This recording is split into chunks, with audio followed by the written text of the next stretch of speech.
India announced a strategic collaboration for vehicle care products. Omer Dorman, the MD of Castrol India, and Ms. Sen, the MD of 3M India, join us now.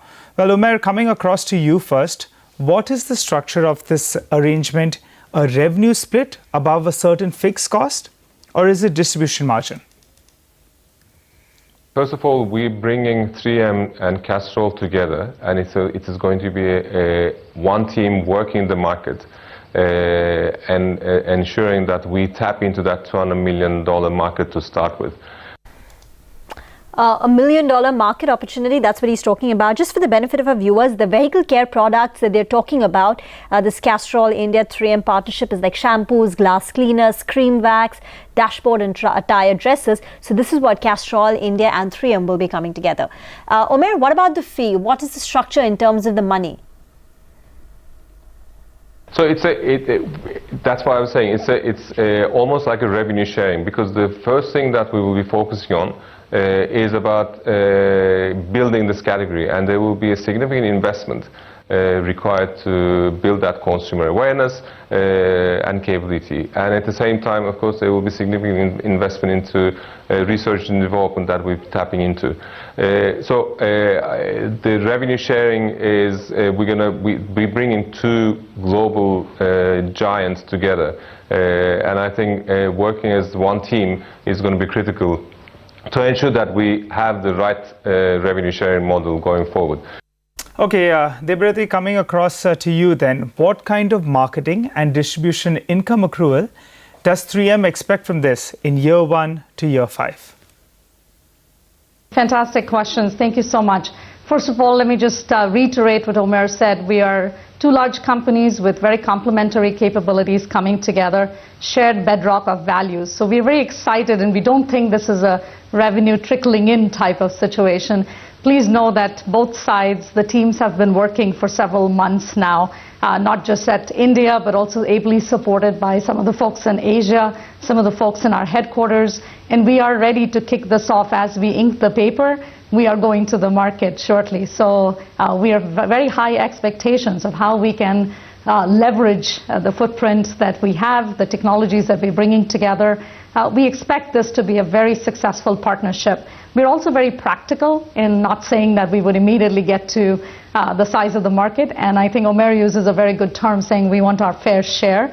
So we're looking forward to this collaboration taking us to our fair share, and most importantly, 3M believes in science applied to life. So we truly want to improve the experience that consumers have today, the owners of bikes, the owners of cars, how they feel about their bikes and their cars. That should change, that should meaningfully change. So aspirations are high. Speed and expectation of good execution is high from our side. As you can see, the leadership is personally and directly engaged. We have very high expectations from this, but we are going to be very prudent. We're going to be very connected. We're going to leverage insights to make sure that we're putting the right elements at the right time and the right place. Debrati, I'm very intrigued when you say fair share. Could you elaborate a little bit more on that? What is the fair share that you are looking to extract from this partnership? I will let Omer comment about the fair share, because obviously we are looking to leverage the footprint that Castrol has, the large independent workshop network that they have, the large feet on the street that they have. So the share piece he's going to answer. But let me comment about what we believe when 3M enters a market, how we look at it. Whatever be those published numbers for the market, we think those are always starting points. That's just where we are beginning. This is very much a market that's been growing at 7 to 8% if you look at total automotive aftermarket. But we believe that as the economy is growing, aspirations are growing faster. So it should be a double-digit growth market looking ahead into the future. And therefore, the share expectations and the expanding market expectations should take us into a very solid clip in the next several months. So Omer, let's come across to you then. What's your comment on the fair share? Castrol has a huge distribution strength and brand strength in the market, in the lubricant market. And as you know, we talk about, we reach about 100,000, more than 100,000 retail counters as well as independent workshops. in terms of our reach. And the confidence that we've had in the last few years has been through new product introductions. And in many occasions I mentioned that 80% of our growth, for example, in 2018 came from the new product introductions. So this is giving us confidence that we can create categories. But this is the first time we're launching into a category which is beyond lubricants.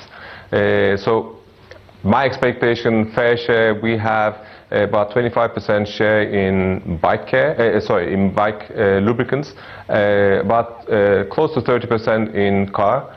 So my expectation of fair share is, we should at least aim for that. Now, how quickly we can get to that will determine how successful we are working together with 3M.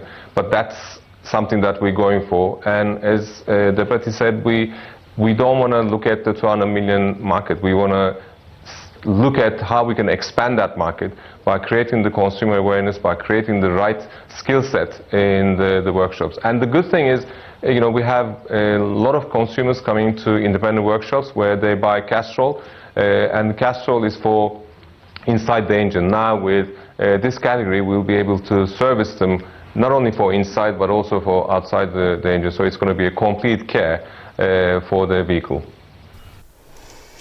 Debrati, let me come to you and talk about this consumption slowdown that we're seeing across sectors. Sales of cars, bikes are down. Even the month of April, I know there is some improvement in the two-wheeler sales, but if you look at the CV market, etc., there is tangible amount of weakness. Maruti sales are down more than 25%. Is this slowdown hurting sales?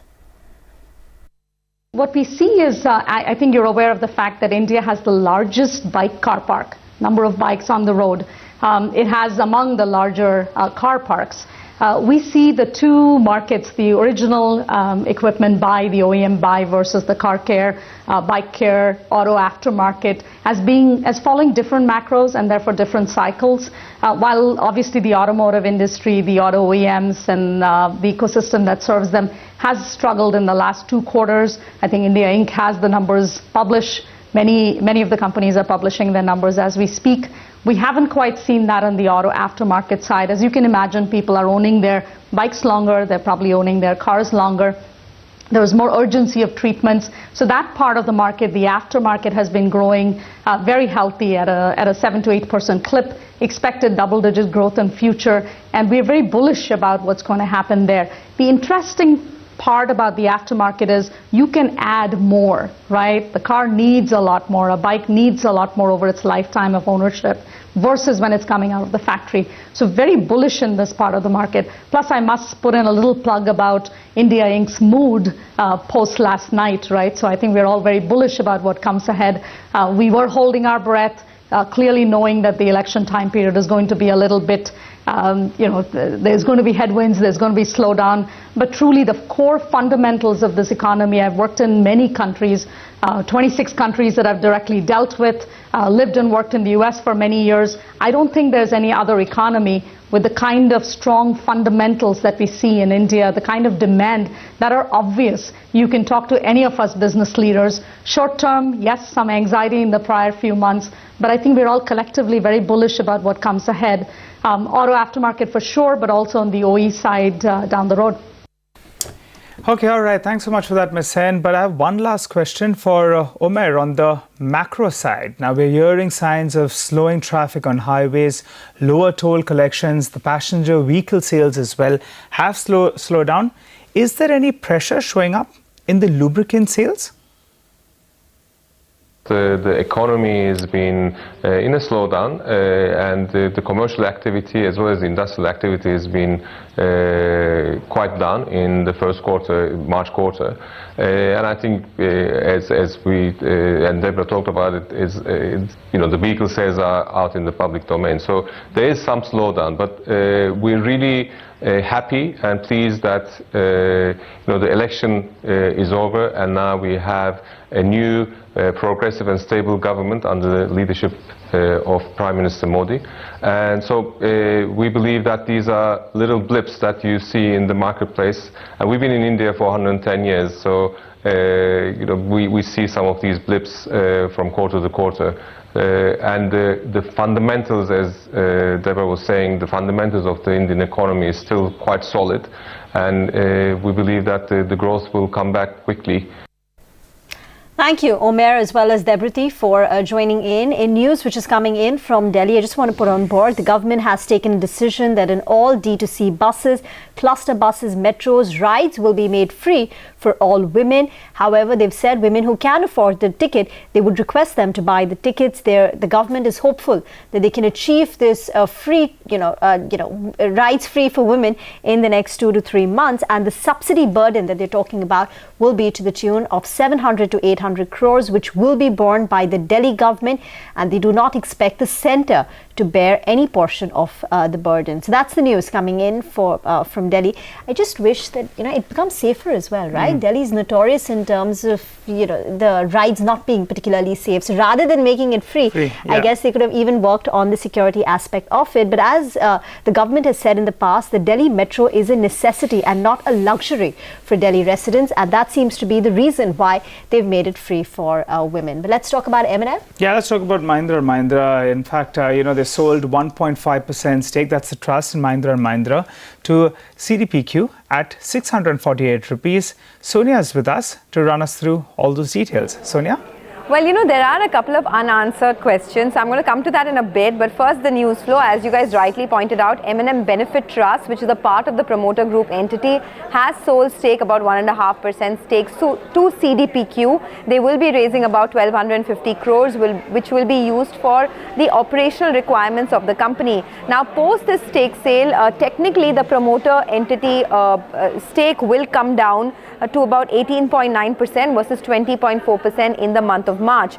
And the company has said that it is part of their strategy to monetize their assets and sort of raise funds, etc. But there are a couple of questions which remain unanswered. A, why did the company choose to sell stake at such a low price? Remember, the stock is less than 10% away from the 52-week low. Is it that the company believes that the stock price is going further lower? That's one issue. B is, why do they choose to do this when they're cash rich? I mean, they are net cash positive. If they wanted money for operational requirements, then they could have raised debt as well, to pick up cash. Why did they choose to sell a part of their family silver, so to speak?